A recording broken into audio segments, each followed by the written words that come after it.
Huwag ka matakot. May sasabihin lang naman ako sa'yo. Naghahanap ako ng mga batang matigas ang ulo. Nagugutom na kasi ako. Matagal na akong hindi nakakakain ng batang pasaway. Yung mga hindi sumusunod sa sinasabi ng magulang nila.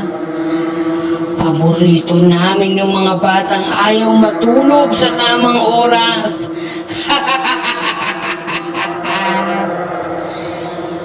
Ikaw, bata, bakit ang tigas ng ulo mo? Bakit hindi ka naniniwala sa magulang mo?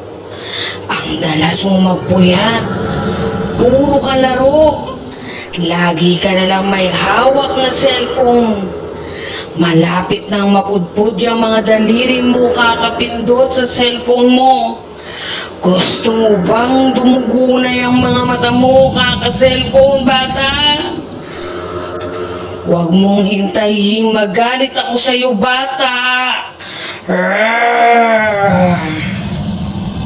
Kapag nagalit ako sa'yo, ay ilalabas ko na ang taglay kong kapangyarihang itim na nagmula pa sa reyna ng lagim.